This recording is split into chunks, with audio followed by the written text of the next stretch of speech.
Hello guys, আমার চ্যানেলে তোমাদের সবাইকে জানাই স্বাগত। আমি মামুনি ডেলি ব্লগ থেকে বলছি। তো দেখো, আজকে আমি কাঁকড়া দিয়ে থোড় চচ্চড়ি করবো আর কাঁকড়ার তরকারি করব। আজকে রবিবারের বাজার, আমি কাঁকড়ার ওপর দিয়েই দুরকম তরকারি করব। তো দেখো, কাঁকড়ার জন্য থোড় কেটে নিচ্ছি। আর থোড়টা কীভাবে কাটবো তোমাদের দেখছি। যে আমি যে দুবার তিনবার ওই চেঁচে নিলাম, ওইটা করলে কিন্তু আঁশটা যে দড়ির মতো সুতোর মতো বের হয়, ওইটা বের হয় না, ওইটা কম বের হয়। তো দেখো, আমার এমনি থোড়টা কাটতে কাটতে আর আমাদের বাড়ি একটা পুচকে এসে গেছে। পুচকেটা আমার কোলে চলে এলো, আর কোলে এসে আমি ওকে বলছি হাই করে দাও, হাই করে দাও। ও তো আবার ফের চলে গেল। তো দেখো, আমার থোড়গুলো সব কাটা হয়ে এসছে, আর আমি এইভাবে থোড়গুলো কেটে নেব। তো তোমরা কিভাবে থোড় কাটো আমাকে কিন্তু অবশ্যই কমেন্টে জানিও। আর আমি প্রত্যেকটা থোড় এইভাবে সব কেটে নিয়ে আমি এতে এবার লবণ একটু মাখিয়ে নেব। তো থোড়ে একটু লবণটা মাখিয়ে নিয়ে আমি যে হাত দিয়ে থোড়গুলো চটকাবো, ওইটা নরম হয়ে গেলে সুবিধা হয়।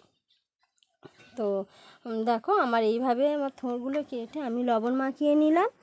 লবণ মাখিয়ে নিয়ে আর আমি এটা কিছুক্ষণের জন্য রেখে দেবো। তো এতটাই গরম পড়েছে, তো কী করব যেন ভেবে পাচ্ছি না। দেখো, থোড়ের জন্য কিন্তু আমি কুমড়ো কেটে নিয়েছি, আলু কেটে নিয়েছি, আর এইদিকে থোড় তো কাটাই আছে, আর কাঁকড়ার তরকারি করবো বলে আলু কেটে নিয়েছি। আর আমাদের একটু আলুটাই খেতে পছন্দ করে সবাই। তো দেখো, আমি থোড়টা এইভাবে চটকে মাখিয়ে নিচ্ছি। আর তোমরা কীভাবে করো আমাকে অবশ্যই কমেন্টে জানিও। দেখো, আমার থোড়টা এবার মাখানো হয়ে এসছে। আমি এবার এইটা কিছুক্ষণের জন্য রেখে দেবো। আমি কিন্তু আমার মাখানো হয়ে গেছে। আমি এবার কাঁকড়া কোটা ভেজে নেব আগে। ভেজে আমি কাঁকড়া কোটা তুলে রেখে দেবো। তো কাঁকড়া আমার ভাজা হয়ে এসছে। আর দেখো, কাঁকড়াটা ভাজা হয়ে এসছে। আমি কাঁকড়া কোটা তুলে নেব এবার। আর প্রথমে আমি কাঁকড়ার তরকারি করব। তরকারি করার জন্য আমি কড়াইয়ে তেল দিয়ে দেবো এবার।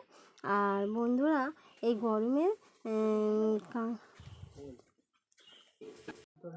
দেখো, কাঁকড়ার তরকারি করার জন্য আমি কড়াইয়ে তেল দিয়ে দিলাম। তেল দিয়ে দিলাম কড়াইয়ে। আর তার জন্য আমি আলু কোটা ভেজে নেব আগে। ভেজে আর এতে আমি এবার পেঁয়াজ দিয়ে দিচ্ছি। পেঁয়াজটা দিয়ে দিলাম।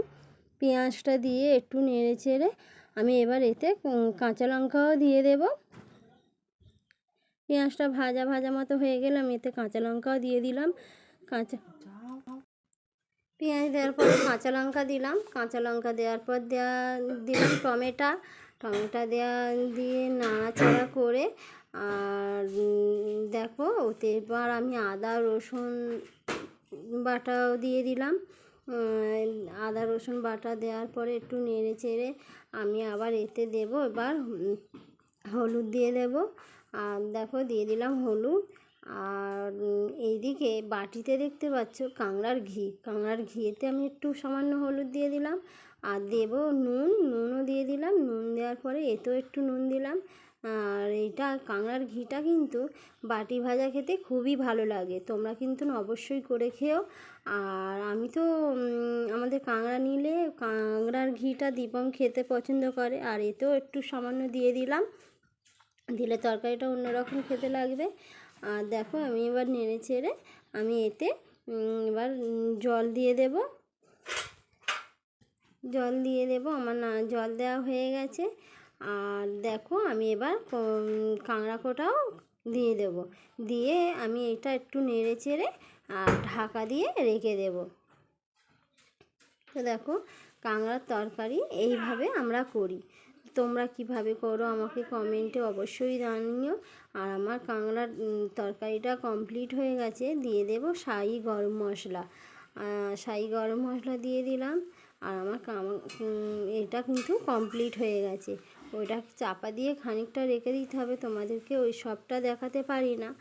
আর দেখো, আমি এবার থোড় চচ্চড়ির জন্য আমি শুকনো লঙ্কা, তেজপাতা, 5 ফোড়ন দিলাম। আর দিয়ে দেব পেঁয়াজ পেঁয়াজ দিয়ে একটু নেড়ে চেড়ে আর এবার আমি দিয়ে দেবো আলু কোটা দিয়ে দেব। তো আলু আমি এবার দিয়ে দিলাম।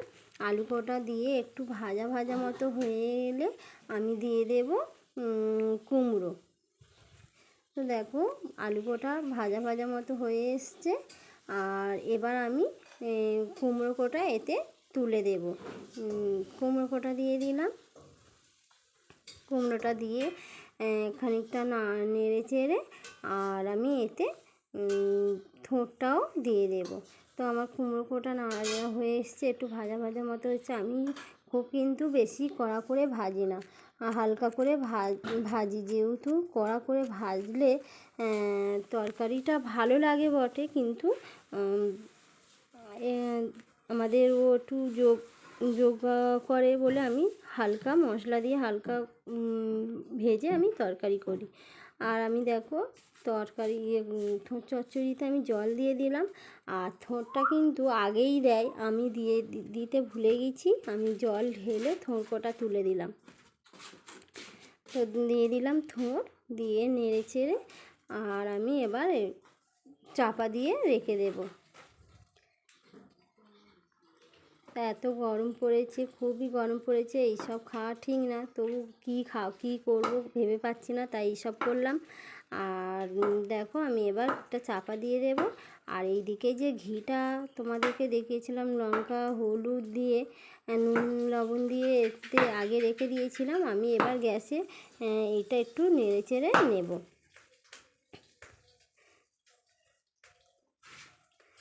দেখো আমি নেড়ে চেড়ে নিয়ে নেব। আর এই ঘি ভাজাটা কিন্তু খুবই সুস্বাদু খেতে লাগে, খুবই ভালো লাগে। এইটা যদি বেশি পরিমাণে হয় এই দিয়েই ভাত খাওয়া হয়ে যায়। তো আমার ওইটা হয়ে গেছে, আমি এবার এতে চিনি দিয়ে কাঁকড়া কোটা দিয়ে দেব, দিয়ে আর আমার থোড় চচ্চড়ি কিন্তু হয়ে যাব। আমি এবার কাঁকড়াটা দিয়ে দেবো এতে, দিয়ে খানিকটা ফের চাপা দিয়ে রেখে দেব, দিয়ে আর আমি এবার তুলে নেব। তো দেখো আমার থোড় চচ্চড়ি কিন্তু প্রায় হয়ে এসছে। আর কাঁকড়া দিয়ে থোড় চচ্চড়ি করলে খুব ভালো লাগে খেতে। আমি এবার এটা চাপা দিয়ে দেব, দিয়ে দিলাম চাপা এবার খুলে চাপা খুলে নিলাম, নিয়ে এবার কাঁকড়ার রস মতো আছে, এইটা খানিকটা হবে গ্যাসের মধ্যে একটু ফুটলে আর এটা কিন্তু তারপরে আমি নামিয়ে নেব। তো দেখো একদম রস মতো নেই, একটু শুকনো মতো হয়ে গেছে। আর দেখো আমার থোড় চচ্চড়িও কমপ্লিট হয়ে গেছে। আমি এবার এটা তুলে নেব। তো আমার হয়ে গেছে কমপ্লিট রান্না। আর আজকে রবিবারের বাজার, তো মাংস টাংস কিছু করি না, আমি এই কাঁকড়া দিয়েই দুরকম করলাম। তো দেখো কাঁকড়ার তরকারি করেছি, উচ্ছে ভাতে দিয়েছি, আর থোড় চচ্চড়ি করেছি, ঘি ভাজা করেছি, স্যালাড করেছি, আর করে নিলাম একটু চাটনি। গরমের সময় চাটনি টক ডাল খেতে কিন্তু খুবই ভালো লাগে। দেখো আজকের রবিবারের বাজার, আজকের মাংস করিনি, আজকে মাংস বাদ দিয়ে আজকে কাঁকড়ার ওপর দিয়ে সব রকম হয়েছে। দেখো আজকে উচ্ছে চচ্চড়ি হয়েছে, স্যালাড হয়েছে, পেঁয়াজ শসা আর লেবু, আর এতে আছে থোড় চচ্চড়ি কাঁকড়া দিয়ে করেছি, আর এতে আছে আলু দিয়ে কাঁকড়ার তরকারি। শুধু কাঁকড়া দিয়ে শুধু ঝাল করলে হয়, কিন্তু আমাদের আলু ছাড়া চলবে না, ওই জন্য আলু দিয়ে করেছি।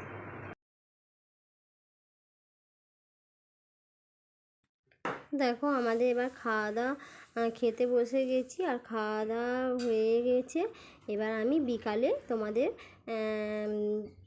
একটু ভিডিও করে দেখাচ্ছি। তো দেখো এতই গরম পড়েছে, গাছগুলো কিন্তু খুবই শুকনো মতো হয়ে গেছে, মনে হয় যেন রোদের আগুনের ঝলকা লেগে সেই গাছগুলো যেন শুকনো মতো হয়ে গেছে, আর একদম নিস্তব্ধ।